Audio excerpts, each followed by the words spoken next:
what's going on, my fellow Guitorians? Welcome to the Guitar Historian channel. You know, this year has been a great year for the channel where I grew my subscribers by almost 400%, and I made more money in 2020 than my entire rest of the time I've been on YouTube combined, by a lot. But if you saw the video thumbnail, yeah, that's the actual amount of money I made on YouTube last year. So I'm not pricing out the 59 Les Pauls just yet, but I'm super humbled at the amount of outpouring I've gotten from fans on this channel, and I thank you guys so much for your support and keeping me going. But that being said, a lot of people have a lot of misunderstandings about how much we content creators make, and now that it's tax season, I wanted to be totally upfront with you about how much I really make off of YouTube, at least at the level that I'm currently at, and also talk about some of the barriers and logistics that we creators have to deal with every day. If this is the first time you're seeing my face, though, and you like stories about classic rock gear and great moments from music history, be sure to consider subbing to the channel and be sure to click the bell icon to get notified when we post new videos. But first, a little backstory about my channel. So I got started on YouTube way back in 2011. I'm coming up on 10 years, and I started making videos of Rolling Stones song lessons, mostly in Open G tuning. After a time, YouTube contacted me about becoming a partner and monetizing my account since I'd reached the amount of views needed to join. But because I was mostly using copywritten material, I wasn't really able to make any money off of my videos.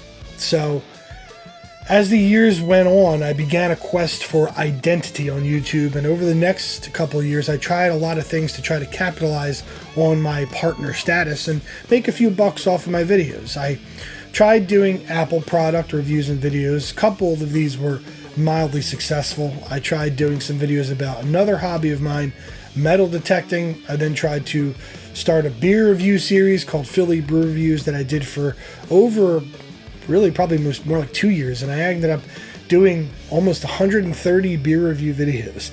But none of these ideas really ended up taking off and were feasible for my setup, you know. So fast forward to the beginning of last year, my wife had bought me the Epiphone Les Paul here, and I made a couple videos reviewing it. And as January and February went by, I started to rethink my channel and decided that producing documentaries about some of my favorite gear and musicians might be a fun thing to do. So as a pilot program, I did the first 2 episodes of a series that I called If Guitars Could Speak. And then from there, created the channel that I now call the Guitar Historian. Believe it or not, my biggest influence for this channel wasn't even a music channel. There's another channel on YouTube called The Gaming Historian. I'll put a link in the description. I'd been watching it for several months prior, and I loved his production value and his engaging documentaries about old video games, and that kind of brought the whole thing full circle for me. I envisioned a format where I could tell stories about musical gear and moments from rock history rather than the music itself, which would then allow me to avoid using copywritten material that I was talking about. So as If Guitars Could Speak started to take off, I was able to catch lightning a couple times over the year with a few videos that went somewhat viral.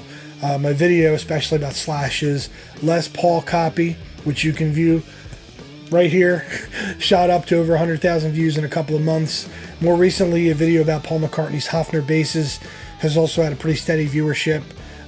Peter Green's Les Paul, videos like that. But even though it might seem like this is enough views to make me a millionaire, the truth couldn't be further from that. Now, YouTube has changed a little bit over the years. Whereas the metric was views, now it's more about watch time, or how much time you actually get people to watch your videos.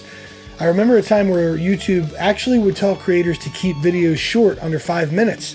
Those days are gone. Now they actually prefer videos that are longer than 10 minutes, because the longer you can keep your audience engaged, the more advertising they will consume.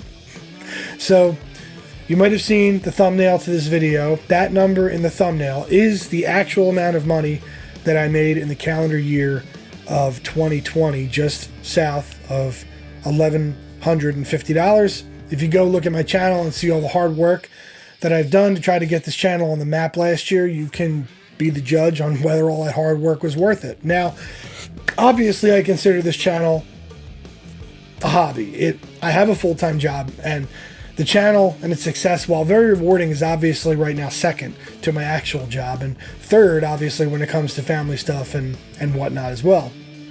But if you figure that I had about 450,000 views on my channel total last year, and I made $1,150. That works out to about 1/4 of 1 cent per view. So you see how successful you have to be to actually make money on YouTube. And that's why so many creators use partnerships with advertisers to boost their income as well. For those creators who do this for a living, they have to, have constant income, because the YouTube algorithm is not something that you can rely on as a regular source of income. And just the other day, I realized how much I was actually missing from my subscriptions when I just stay on the home screen. I remember a couple of years ago, when you logged into YouTube, rather than going to the home screen that you see now, which is full of recommended content, you would actually go to a screen with only your subscriptions, and all the new content that they had provided over the last couple of days would appear there. So instead of you having to go and search for all your subscribed content, that would be what you would see first. And as a result, a lot of the older channels that I had loved from several years back, I hadn't even seen a video from them in years, because I'd moved on. I was watching other videos. And so all I ask is that maybe you go and click on that category down below where it says subscriptions, so you see my stuff, or click the bell icon to get notified when I do post new stuff. So creators can't really rely on YouTube putting their videos in front of viewers on a regular basis. It can sometimes take months, in my case, for a video to catch hold. That's when a different video about a similar subject goes viral, and then my video might appear next to it on the right in the recommended videos. That's kind of what happened with my video on Slash's guitar.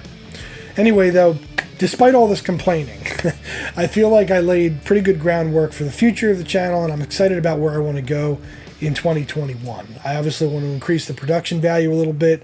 I want to explore some new formats that will push the boundaries of what I'm able to do on YouTube without using any copyrighted material.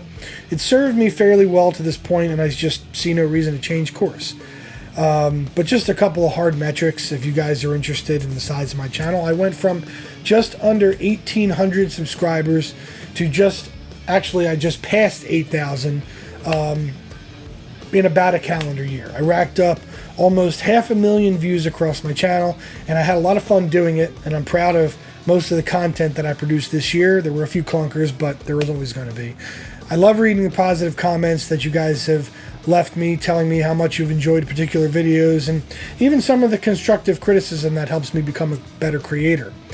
Now, if you're interested in getting into content creation on YouTube, my main advice is this. First, come up with a subject that you want to talk about that's categorical enough to ensure your audience knows what to expect. You don't want to talk about the weather one day and then military vehicles the next, unless you're doing a general documentary form that covers random subjects. Second, you want to come up with consistent material that stays within a brand that you've created. You can do this by repeating the same call signs or slogans, having certain fonts or layout schemes in your thumbnails, or like I've done with If Guitars Could Speak, create an episodic series and keep it in a playlist on your channel. Finally, most importantly, you have to give it time. You have to produce content on a regular enough basis so that your viewers will know what to expect. It doesn't have to be every day, but I try to get something up at least around once a week on average, and it doesn't have to be perfect right away. You'll learn, you'll get better at your craft as you go along. You just need to stick to a format that you as a viewer would want to watch. And I guarantee that other people out there will want to see it too. And obviously, I don't consider myself an expert, but I'm available through comments if you have any questions about anything in this video, and I urge you to check out my videos about classic rock history. Again, if this is the first time you're seeing me.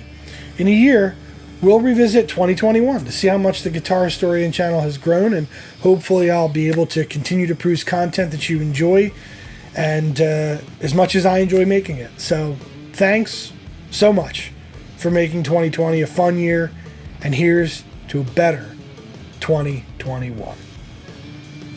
See you later, guys.